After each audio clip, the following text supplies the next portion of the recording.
자, 우리 2주 전이라 가지고 잠깐 한번 기억해 보십시다. 지난번이 24장이거든요. 한번 24장으로 가보시겠어요? 성경책을 필히 자기 성경책 들고 다니기. 24장 보시면 24장에서는 지금 바울이 총독 앞에서 공식적으로 재판을 받는 장면이었어요. 로마 시민권자로서 재판의 공회가 열려졌죠. 그리고 바울은 이제 재판받는 현장에서 자기가 변호해야 되거든요. 근데 변호를 하면서 변호라기보다 예수님 만났던 이야기, 간증을 하는 거예요. 증언을 하고 있어요. 그 이야기가 24장이었어요. 그래서 죄가 없어. 무혐의해요. 그런데 어떻게 했죠? 풀어줍니까? 안 풀어줍니까? 풀어주지 않아요. 2년 그냥 감금시켜요. 그냥 갇혀있어요. 그냥 그대로. 2년 동안 쭉 가는 거예요. 이게 바로 이 벨릭스라고 하는 총독의 어찌 보면 이제 책임 전가죠. 비겁함이었어요. 그리고 나서 25장 오늘 본문으로 넘어가는 겁니다. 이게 24장부터 쭉 가는 거예요. 이게 연결되는 재판인 거예요. 25장 넘어갈 때는 이제 베스토라는 사람이 2년 뒤에 부임했어요. 총독으로. 그러니까 총독이라는 것은 그 나라의 왕이 있지만 대신 로마가 전 세계를 정복했던 시대였거든요. 그래서 로마가 유대 지역을 총독을 보내서 유대 땅을 다스렸던 시대였어요. 그래서 총독이 있었고 이 총독이라는 베스토가 왔을 때 3일 만에 이제 이 재판이 열립니다. 그 현장이 오늘 25장부터 진행되는 거예요.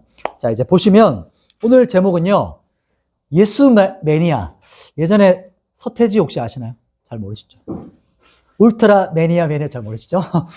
연식 있는 분은 아마 기억나실 텐데 갑자기 컴백했을 때 그때 서태지가 외쳤던 게 매니아였어요. 성진영지 아는 거 아니에요? 기억 안 나시나요? 연식이 한 30대 위, 한 40대 정도 되면 갑자기 매니아를 외쳤던 서태지 기억나요. 그 몰라도 오늘 제목은 예수 매니아 바울입니다. 미친 사람. 살짝 미친 애들을 이제 매니아라고 하잖아요. 그러니까 뭔가에 붙일 때 매니아다 이렇게 하잖아요. 오늘 말씀 제목은 매니아고요.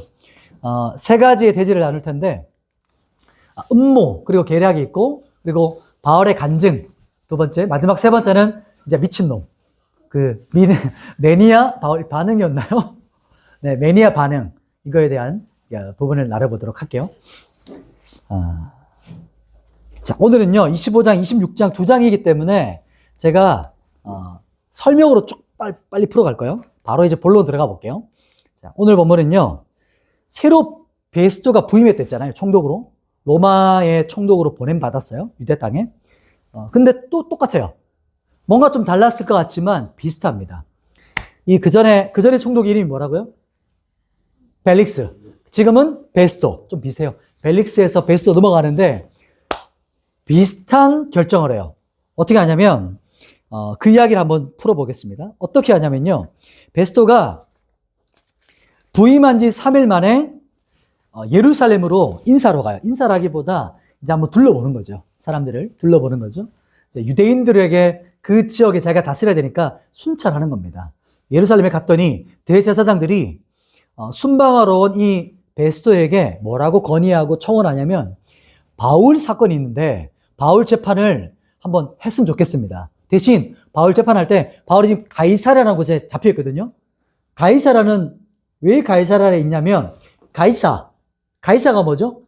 그냥 시저예요. 시저. 그래서 시저에게 바쳐진 동네가 가이사랴예요. 그래서 가이사라는 곳에 행정적으로 군사와 행정, 정치적으로 그가 핵심 도시예요. 그리고 거기에 총독이 주둔하는 거예요. 그러나 실제 이스라엘은 예루살렘이 수도죠. 거기는 대제사장들과 종교가 거기에 핵심 지역인 거예요. 거기에 있었고 그래서 가이사랴에 구류되어 있는데 잡혀있는 바울을 예루살렘으로 데리고 와서 재판하고 싶습니다. 이렇게 뭔가 합리적인 것 같이 음모와 계략을 가지고 청원해요. 이게 그 이야기가 지금 25장에 그 이야기를 하고 있는 겁니다. 자, 그리고 3절 한번 볼까요? 왜 그렇게 건의했을까요? 그 의도가 3절에 나옵니다. 3절 같이 읽어보겠습니다. 25장 3절이에요. 자, 성경 같이 읽겠습니다. 시작. 베스토의 호의로 바울을 예루살렘으로 옮기기를 청하니 이는 길에 매복하였다가 함이었더라. 아멘. 왜 가이사라에 있는 이 바울을 데려오라고 했죠? 데려오는 게 합리적으로 보이는데 여기서 재판하고 싶어요 라고 하는 말은 좋지만 그 뒤에 숨겨진 의도가 있는 거예요. 음모. 그게 뭐냐면 매복에다가 가는 게 죽여버리는 거. 이게 그들이 갖고 있었던 음모였습니다. 목적과 의도가 있었던 거예요. 목적과 의도. 계략과 음모가 있었는데 세상 살아가다 보면 이런 일이 벌어지죠. 의도와 목적을 가지고 어떤 사람을 해치려는 사람들이 있어요. 혹시 경험해 본 적 있나요? 아직 없나요? 아직 인생의 쓴맛을 못 봤군요. 세상 살다 보면 이런 사람, 우리 성장님 잘 아시겠죠? 이런 사람들이 주변에 있습니다. 그죠? 그렇지 않으면 좋겠는데, 실제 이런 분들이 주변에 있어요. 그러나, 놀랄 필요 없어. 원래 세상은 그래요. 세상은 원래 그래요. 성경도 그랬어요. 성경에도 보면, 하나님의 선지자들이 오면, 이스라엘 백성들, 유대인들이 어떻게 했을까요? 막 환영했을까요? 하나님의 말씀을 전해주시는군요. 말씀을 전해주시 이렇게 했을까요? 그렇지 않아요. 돌로 쳐 죽였어요. 때려잡았어요. 그리고 예레미야 선지자는 왜 감옥에 갇히고 구덩이에 빠졌냐면 너무 바른 예언을 한다고 구덩이에 빠뜨렸어요. 너 왜 바른 말씀해? 그리고 구덩이 집어넣었어. 이게 예레미야의 신세였어요. 또 심지어 선지자가 아니죠. 하나님의 아들이신 예수님이 이 땅에 오셨을 때 어떻게 했죠? 예수님을 십자가에 못 박아 죽였어요. 이게 세상의 의도예요. 세상의 모습이에요. 여러분, 세상은요, 이렇게 고의적이고 의도적으로 해치는 사람이 있어요. 근데 포장은 어때요? 겉모습은 호의를 베풀어요. 합리적이에요. 이 재판을, 가이사라에 있으면 우리가 다 못 가니까요. 대제사장이 있는 이 예루살렘에서 재판하기 좋지 않겠습니까? 겉포장은 좋아요. 그리고 천사의 겉 모양으로 접근해요. 그런데 그 손길이 어떻게 될까요? 그 손길이 사탄과 원수의 손길이에요. 이 부분을 분별할 수 있어야 돼요. 성경에 보면 느헤미야서가 있거든요. 느헤미야는 성벽을 제거했던 사람이에요. 나라가 망하고 다시 이 느부갓네살 왕이 때 다시 고국으로 돌아와서 성벽이 다 무너져 있는 것을 다시 성벽을 쌓을 때 사람들이 다가와서 친구처럼 다가왔어요. 같이 도와줄게. 우리 너 친구야 라고 돌아왔지만 그 의도가 뭐였냐면 이 느헤미야를 죽여버리려고 했던 의도였어요. 그런 일들이 엄청 성경에도 많이 나와요. 3절, 우리 요한복음 10장 3절, 10장 10절이 오늘 본문의 3절과 똑같은 맥락이에요. 한번 같이 읽어볼까요? 요한복음 10장 10절 읽겠습니다. 시작! 도둑이 오는 것은 도둑질하고 죽이고 멸망시키려는 것뿐이요. 내가 온 것은 양으로 생명을 얻게 하고 더 풍성히 얻게 하라는 것이라. 아멘. 도둑은 왜 온대요? 목적이 뭐예요? 죽이고 멸망시키고 완전 그냥 다 뺏으려는 거예요. 이게 도적이 목적입니다. 의도예요. 오는 목적이 있는 거예요. 이게 분명한 목적을 가지고 우리에게 접근한다는 것을 기억해야 돼요. 오늘 본문에 보면 이렇게 대제사장들이 이제 베스도에게 이런 어떤 음모와 계략을 가지고 접근했어요. 그럼 베스도가 어떻게 반응했을까요? 볼까요? 우리 6절과 7절입니다. 6, 7절 두 절인데요. 같이 한번 6절과 7절 같이 읽겠습니다. 시작! 베스도가 그들 가운데서 8일 혹은 10일을 지낸 후 가이사라로 내려가서 이튿날 재판 자리에 앉고 네, 자신감을 가지세요. 읽으세요. 시작!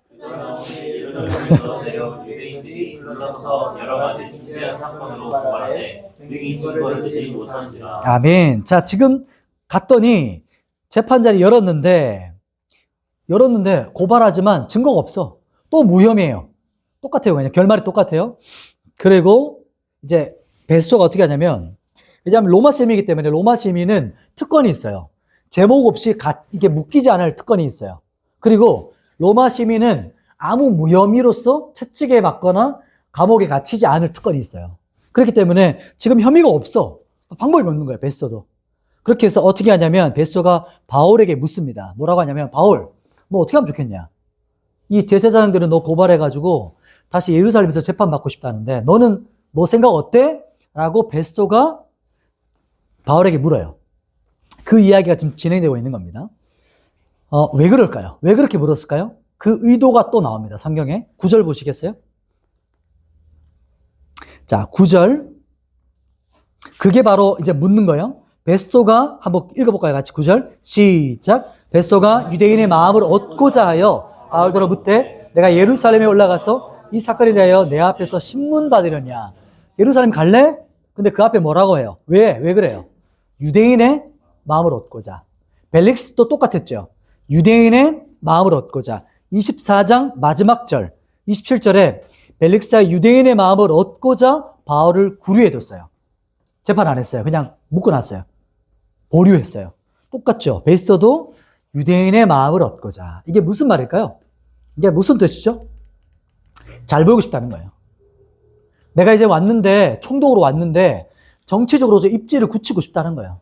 내가 온 지 얼마 안 됐는데 내가 유대인들하고 좀 그렇게 굳이 그렇게 싸울 필요 없다 이거예요. 내가 지금 왔는데 여기 정치적으로 좀 입지 좀 굳히고 사람들한테 평판도 좋게 보이고 내가 여기 좀 통독으로 다스릴 때 좀 편하게 하고 싶다. 이게 그 사람의 의도였어요. 사람들마다 각자마다의 의도와 목적이 있다는 거죠. 베스터는 유대인들에게 잘 보이고 싶었어요. 그들의 마음을 얻고 싶었어요. 이게 바로 예루살렘에 가려고 하는 그 계략이었죠. 베스터도. 그러면 이 계략에 바울이 어떻게 했을까요? 넘어갔으면 어떻게 됐을까요? 성경 여기서 사도행전 여기서 끝났겠죠. 바울이 매복당해 죽임당했더라. 이렇게 사도행전이 끝났겠죠. 그렇지 않았습니다. 어떻게 했냐면 바울이 어떻게 하냐면요. 10절에 보시면 바울이 누구한테 상소하죠? 가이사에게 상소합니다. 가이사가 누구죠? 시저, 황제예요. 그래서 로마 시민은 그 특권이 가이사에게, 황제에게 상소할 권한이 있었어요. 특권이 있었어요. 그렇게 했습니다. 그래서 11절에 내가 가이사께 상소하겠습니다. 이렇게 했던 이야기가 지금 이렇게 결론이 이 앞부분 첫 번째 대지가 이렇게 결론 납니다. 이 사건이 지금 우리에게 뭐라고 말하는 걸까요? 성경 이야기는 지금 알겠어요. 스토리를 우리 다 들었어요. 그러면 적용한다면 뭘까요? 적용한다면 어떻게 적용해야 될까요? 어떻게 적용하면 좋을까요? 세상 손길이 여러분에게 다가와요. 아주 다양한 손길일 수 있어요. 친구, 혹은 공정한 사람, 혹은 여러 가지 여러분을 향한 손길이 어떤 만남이 여러 가지 이야기들이 올 수 있겠죠. 그러면 그리스도인은 어떤 그리스도인뿐만 아니겠죠. 세상 살아갈 때 우리가 이 사람이 왜 나에게 접근했지? 나에게 왜 이렇게 호의를 베풀지? 라고 하는 통찰을 할 수 있어야 돼요. 분별할 수 있어야 돼요. 우리가 교회에서 속으면 안 돼요. 우리가 거룩해야 된다 하잖아요. 비둘기처럼 거룩해야 됩니다. 이게 좀 나쁜 말로 너무 순진에 빠지는 거예요. 너무 놀려먹기 쉽고 너무 이게 순진한 거예요. 뭐가 빠져서 그럴까요? 지혜가 없어요. 뱀처럼 지혜로워야 되잖아요. 두 가지 같이 가야 돼요. 거룩함과 지혜가 같이 있어야 돼요. 한 가지만 있으면 이제 속물이 되는 거겠지만 이 두 가지를 같이 가야 됩니다. 오늘 이 본문을 통해서 우리가 적용해야 되고 기억하셔야 될 게 뭐냐면 그 뒷면에 있는 본질을 찾으셔야 돼요. 이게 무슨 뜻이지? 혹은 이게 정말 좋은 의도가 있었겠죠. 정말 좋은 의도라고 또 깨달으셔야 되겠죠. 그 마음을 열고 서로 깊이 관계하는 거예요. 그런 분들과. 여기 블라인드가 있는데 어떤 사람과 만났을 때 한 방에 블라인드 확 서치지 않죠. 한순간 한 걸음 한 걸음 블라인드를 한 칸씩 한 칸씩 열어가잖아요. 그렇게 서로가 깊어져 가는 거거든요. 관계가. 그렇게 서로가 알아가고 관계가 깊어져 가는 거예요. 오늘 본문에서는 본질을 찾아내셔야 되고 원수의 계략을 분별해내셔야 돼요. 세상 가운데 살아갈 때 세상에 혹시 나에게 고소하거나 고발할 때 그래도 안 통하면 어떨 땐 친구처럼 다가오기도 하고 그런 부분들을 우리가 분별해야 된다. 사탄의 목적은 뭐다? 나를 죽이고 멸망시키려는 목적이다. 이것은 분명해요. 세상 사탄의 목적은. 이걸 기억하셔야 됩니다. 자, 베스토가 질문하고 사도 바울의 결정, 황제에게 상소. 이러면서 첫 번째 재판의 결과가 25장의 앞부분이 이제 마무리됐습니다. 자, 이제 26장 넘어가 볼게요. 자, 한 장을 이제 싹 넘어가면서 가는 겁니다. 두 번째 부분은 이제 바울이 로마로 가기 전에 지금 새롭게 총독이 부임했잖아요. 로마 문화는 인사 문화가 있었어요. 인사 문화. 그러니까 낮은 계급의 사람이 윗사람에게 아침에 일어나서 문안 인사하는 그게 문화가 있었어요. 그래서 이 로마 귀족들은 아침 일과가 인사했대요. 참 재밌죠. 그래서 밑에서부터 인사하면 계속 착착착 올라간대요. 그러면 오전 일과가 끝이 나.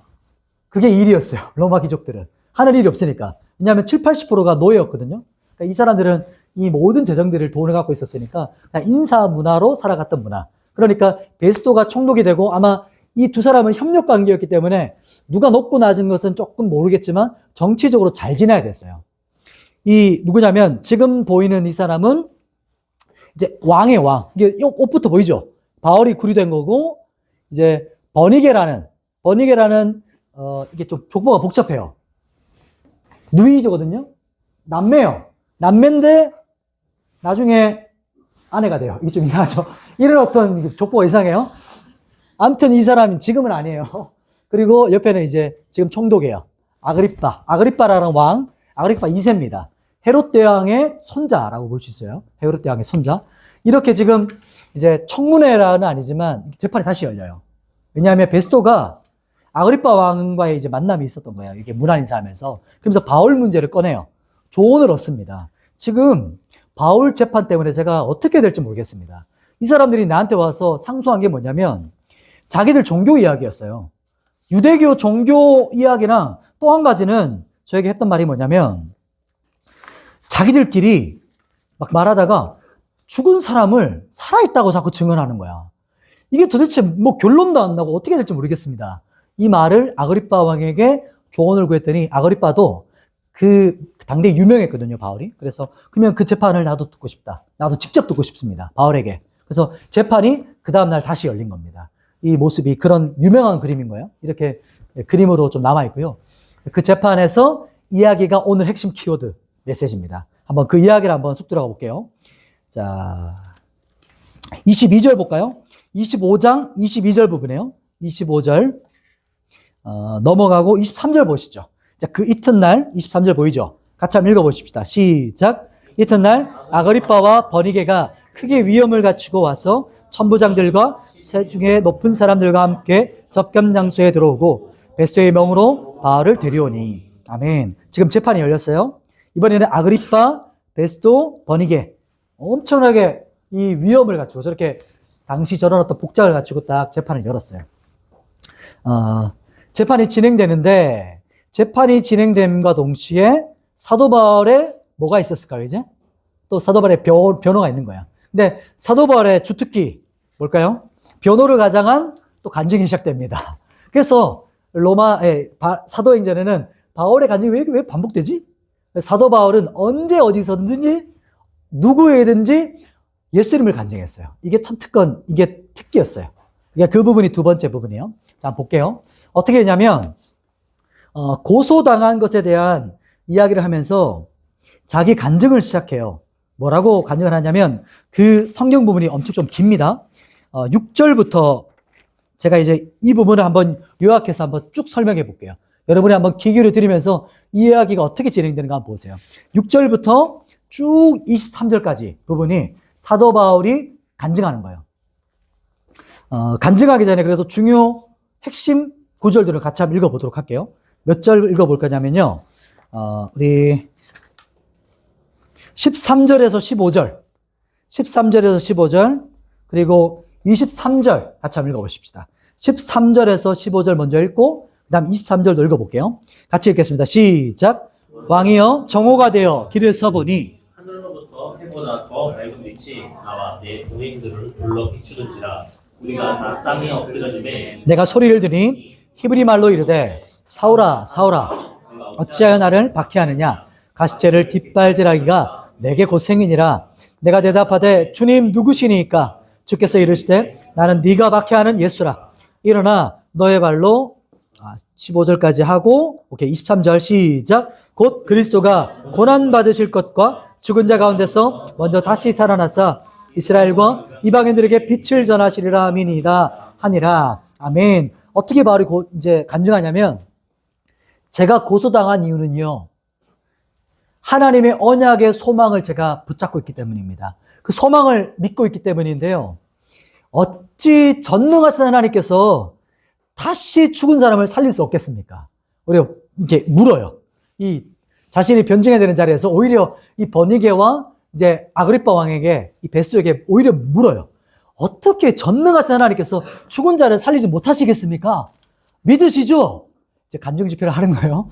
이렇게 말을 하면서 또 어떻게 말하냐면 제가요 저도 안 믿었습니다. 저도 그걸 안 믿었어요. 예수님의 부활을 저도 안 믿었는데 오히려 예수님이 부활했다는 그걸 믿는 사람들을 제가 잡아가두려고 다메섹이라는 곳에 공문을 가지고 가던 길이었습니다. 그때 하늘에서 정오의 빛보다 훨씬 더 밝은 빛이 저에게 비춰졌고 그 자리에서 제가 주님의 음성을 들었습니다. 사울아, 사울아, 어찌해 너는 나를 박해하느냐? 가시채를 뒷발질하기가 네가 고생이야. 이런 말씀을 들었습니다. 가시채 혹시 아시나요? 우리 농사 지으면 아시는 문화라서 우리는 모르죠. 가시채는 그 농사가 이제 소 앞에 놔두고 이제 밭을 갈잖아요. 그러면 그 짐승도 힘들잖아요. 하기 싫잖아요. 그러면 하기 싫으면 어떻게 할까요? 뒷발질을게요. 말이랑 소가 뒷발질하는 거예요. 그럼 뒷발질하는 거기다가 주인이 뒷발질 안 맞기 위해서 앞에다 뭘 갈아놨을까요? 가시채를 막아놨어요. 그러면은 짐승들이 뒷발질하면 어디에 찔릴까요? 가시에 찔리는 거예요. 그러면 네가 가시채를 뒷발질하면 네가 더 아파. 너 가시채를 뒷발질하는 거 너가 이런 뜻이에요. 네가 지금 예수 믿는 자를 잡아가두는 거, 박해하는 거, 네 스스로 자해하는 거야. 그리고 그것은 나를 공격하는 행위야. 라는 음성을 들었습니다. 라고 하는 의미인 거예요. 그리고 네가 열심을 더 할수록, 더 열심히 그리스도인을 박해할수록 너는 나를 공격하는 거고 네 스스로 피를 철철 흘리는 거야. 네가 점점 죽어가는 거고 네 심령은 점점점 허하고 피가 나게 돼. 그 말씀을 이 안에 숨겨져 있는 진리를 말하고 있는 거예요. 자, 그러면 사도 바울이 이런 상태였어요. 열심을 하는데 공허해요. 더 열심히 살아가요. 최선을 다해요, 인생을. 막 초인적으로 의지를 가지고 살아갔어요. 사도 바울 같은 사람이 없었거든요, 이 당시에. 거의 지금으로 보면 거의 막 지금 부산에서 서울까지 가서 사람을 붙잡아 가는 거예요, 쉽게 말하면. 지금에는 차라도 있죠. 그 당시에는 걸어가거나 말 타고 가는 거예요. 예수 믿는 자들을 잡아가두기 위해서 이런 열심을 가지고 초인적인 율법에 대한 열심. 내가 살아나야 되겠다. 율법을 어기면 안 되겠다. 하나님 잘 믿어야겠다라는 초인적인 의지를 가지고 하나님 믿었는데 믿으면 믿을수록 어떻게 돼요? 분노. 내가 특권의식. 나는 너희랑 달라. 나는 잘 믿는 사람이야. 그러니까 예수 믿는 자들을 향해 손가락질하고 죽이고 싶은 거예요. 분노. 그리고 허함, 공허함. 이게 사도 바울의 상태였어요. 그때 주님께서 말씀하시죠. 그때 주님께 묻죠. 주님 누구십니까? 한 번도 만나보지 못한 사람이었거든요. 주님 누구십니까? 물었을 때 예수님께서 나는 네가 박해하는 예수야. 그렇게 말씀하시고 이때 사도 바울에게 예수님께서 사도 바울의 부르심을 알려주세요. 그 전 간증과 조금 다른 부분이 여기에요. 간증마다 조금씩 다르거든요. 그러면 그 다른 부분들을 우리가 캐치하는 거예요. 오늘 부분에서 다른 게 뭐냐면 사도 바울이 자신의 인생 전체를 걸고도 아깝지 않은 하나님께 부르심 받은 그 소명이에요. 그 부분이 오늘 본문에 나옵니다. 그 부분이 16절부터 18절이거든요. 우리가 같이 한번 읽어볼까요? 16절부터 18절 부분을 같이 한번 선포해 보십시다. 시작. 일어나 너의 발로 서라.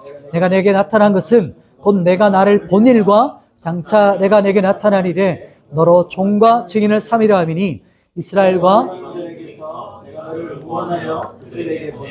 그 눈을 뜨게 하여 어둠에서 빛으로 사탄의 건세에서 하나님께로 돌아오게 하고 제사함과 나를 믿어 거룩하게 된 무리 가운데서 기업을 얻게 하리라 하더라이다. 아멘. 바울의 소명이 뭐였냐면 자기가 원했던 예전 그 길이 아니에요. 자신의 열심이 아니었어요. 왜냐하면 소명과 부르심이라는 것은 잘 생각해 보세요. 소명, 부르심. 부르심을 받으려면 뭐가 필요해요? 누가 날 불러야죠. 내가 하고 싶은 거 하는 건 부르심이 아니에요. 그건 내 소원이죠. 그죠? 내 갈망이죠. 부르심이라는 것과 소명, vocation이라고 하는 calling이라고 하는 부르심은 부르신 분이 있어야 돼요. 나의 부르심을 주시는 분이 계셔야 돼요.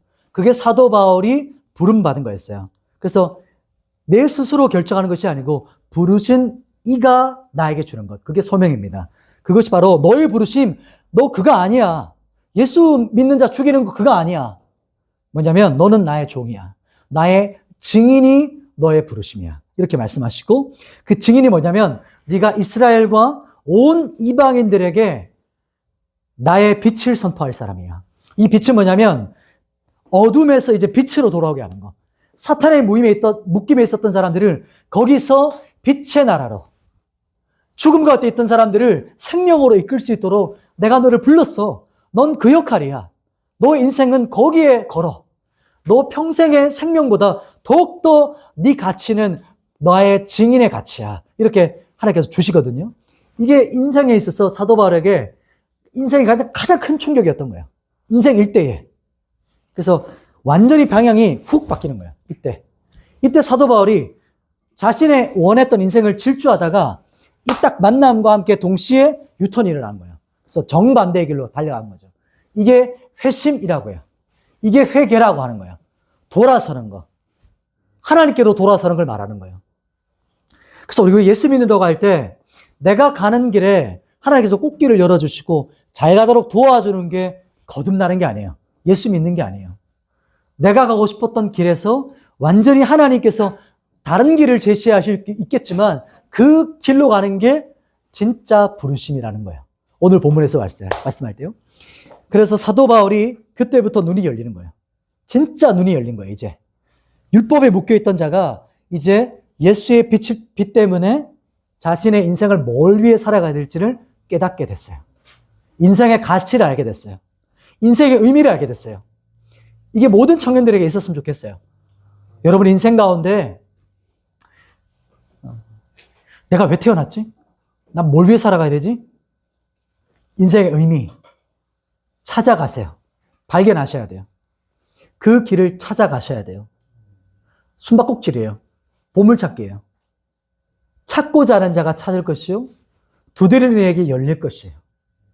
간구하는 자에게 주실 거예요. 오늘 본문에도 어떻게 했냐면 그리고 아그리빠 왕에게 좀 더 이제 봅시다. 변호하면서 간증하는 게 어떻게 가능하냐면 23절에 결정적인 부분이 나와요. 한번 읽어볼까요? 23절 같이 읽겠습니다. 시작. 곧 그리스도가 고난을 받으실 것과 죽은 자 가운데서 먼저 다시 살아나사 이스라엘과 이방인들에게 빛을 전하시리라 함이니이다 아니라. 아멘. 이게 뭐라고 하는 거냐면 한번 들어보십시오. 왕과 총독, 왕비님 들어보세요. 그리스도가 고난 받으시고 죽은 자 가운데 다시 살아나셨어요.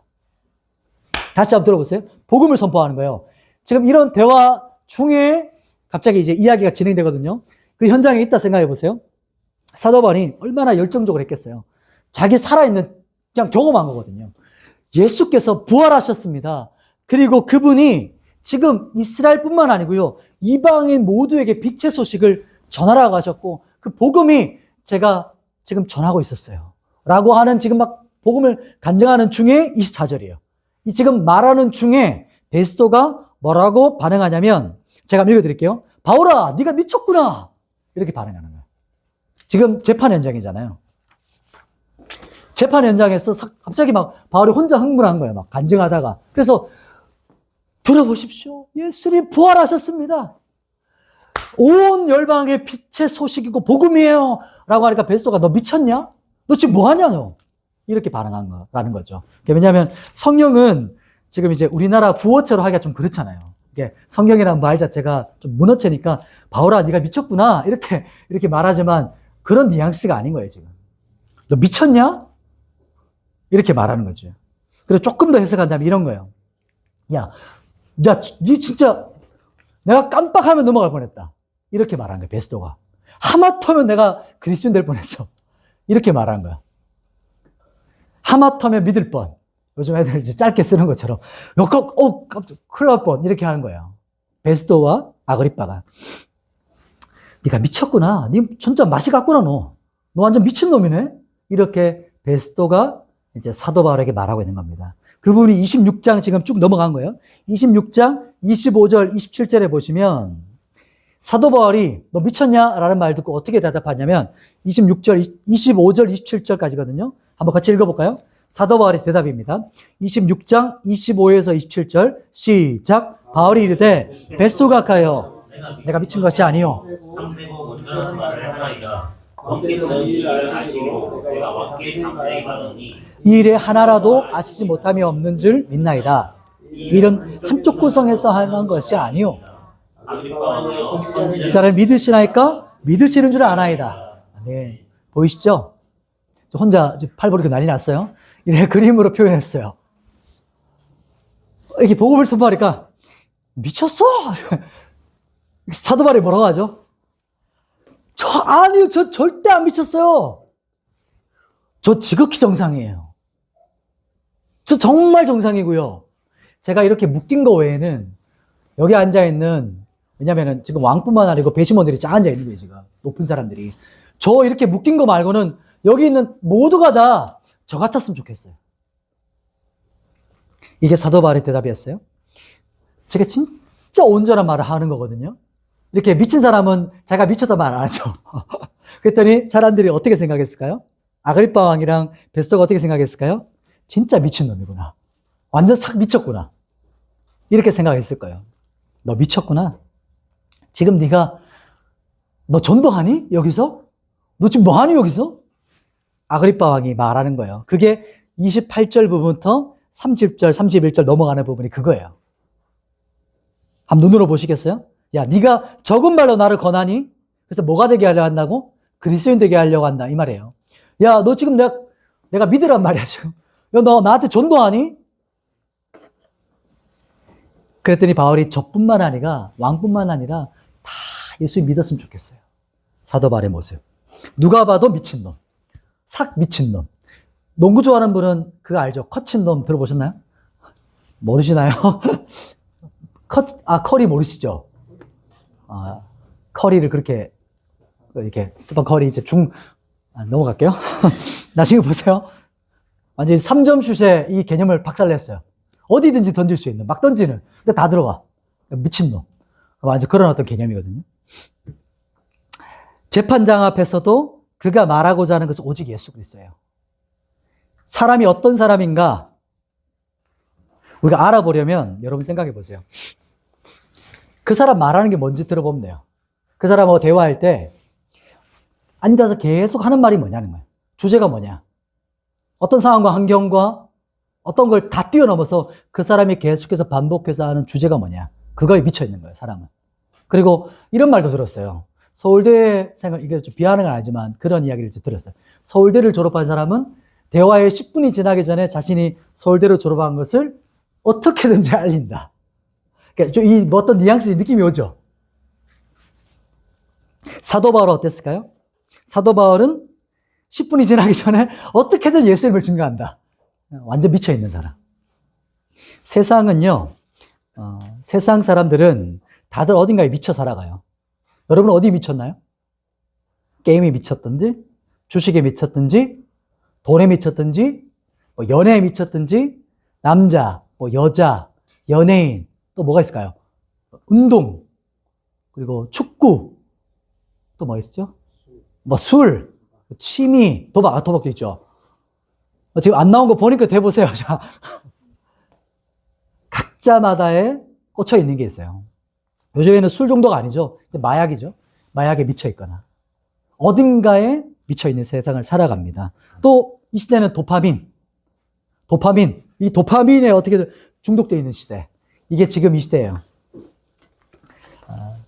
그렇다면 청년들에게 묻고 싶어요. 여러분은 어디 미쳤습니까? Are you crazy? 미쳤나요? 너 미쳤니? 반말에 조금 기분 나쁘신가요? 영어는 존댓말이 없잖아요. 미치셨나요? 그럼 어디 미쳤나요? 누구에게 미쳤나요? 언제 미치셨나요? 무엇에 미쳐 계신가요? 아니면 혹시 살짝 덜 미쳤나요? 미친 사람은 자기가 제일 멀쩡하다고 생각해요. 진짜 싹 미친 사람은 내가 이게 전 세계에서 내가 제일 멀쩡해. 사도 바울처럼. 살짝 덜 미치면 왠지 막 이렇게 눈치를 봐요. 덜 미친 사람들. 덜 미친 사람이 이해가 안 되죠. 안 미친 사람은, 미친 사람이. 기독교는 저는 그렇게 생각해요. 적당히 믿는 게 아니라고 생각해요. 적당히 믿는 건 교양 과목으로 믿는 거예요. 기독교라는 교양 강좌를 신청한 거. 그래서 적당히 앉아서 아주 좋은 설교, 이게 뉘앙스 다르죠. 좋은, 이야기를 듣는다 생각하는, 강좌를 듣는 게 아니에요. 내 인생에 도움되는 이야기를 앉아서 여러분 1시간 2학점짜리 앉아 듣는 게 아니에요. 교양 있게 믿어서 내가 광시찬처럼 굳이 내가 이렇게 보이고 싶지 않은, 그렇지 않아요, 기독교는. 다윗이 어땠냐면요. 다윗이 법궤가 다윗성으로 들어올 때 어떻게 반응한지 알아요? 그토록 갈망했던 법궤였어요. 왜냐하면 법궤는 하나님의 임재를 상징했거든요. 하나님의 영광. 법궤가 다윗성으로 들어올 때 다윗이 막 온 백성들이 막 환영하고 놀 때 가장 앞에서 다윗 법궤 앞에서 막 뛰놀고 막 춤을 추고 막 춤. 그러니까 뭔가 이게 짜여져 있는 춤이 아니에요. 그냥 막 흔들다가 어떤 일이 벌어졌을까요? 바지가 쑥 내려갔어요. 그 당시에는 지금처럼 속옷이 없었을 거 아니에요. 참사가 느껴지시죠? 그래서니 다윗은 막 정신이 취해가지고 막 미쳐있고, 근데 저기 블라인드 뒤에 블라인드를 딱 절치면서 누가 보고 있었어요. 누가 보고 있었을까요? 다윗의 아내 미갈이 보고 있었어요. 다윗의 미갈이 쫙 매의 눈으로 보면서 저런 추태를 이렇게 보고 있었어요. 다윗과 미갈은 뭐가 달랐을까요? 다윗은 하나님만 보였어요. 하나님께 미쳐 있었어요. 하나님의 임재를 사모했어요. 하나님의 임재를 갈망한 사람이었어요. 근데 미갈은 누구만 보였을까요? 모여있는 백성만 보여. 하나님은 없어요. 법궤는 없어요. 내 남편이 저런 추태를 벌여? 한 나라의 왕이 저렇게 해도 돼? 왜 춤을 추는 거야? 그냥 교양 있게 가면 되지. 굳이 왜 혼자 저기 앞에서 춤을 춰? 미갈과 다윗의 관점 보이시나요? 여러분, 저는 그렇게 생각해요. 다윗은 오직 하나님만 보였거든요. 하나님을 모르는 미갈은 백성만 보여요. 여러분, 하나님의 영광을 맛보셨나요? 하나님의 임재를 사모하시나요? 하나님의 임재를 맛본 사람은 갈망하게 돼요. 이런 예를 드는 게 너무 안타깝긴 해요. 왜냐면, 여러분, 정말 내 인생에서 제일 맛집이었다. 거기는 그냥 완전 그냥 끝장나는 곳이었다. 맛을 봤어. 그러면 다음에 한 번 더 가려고 해요. 계획했어요. 친구 데려가요.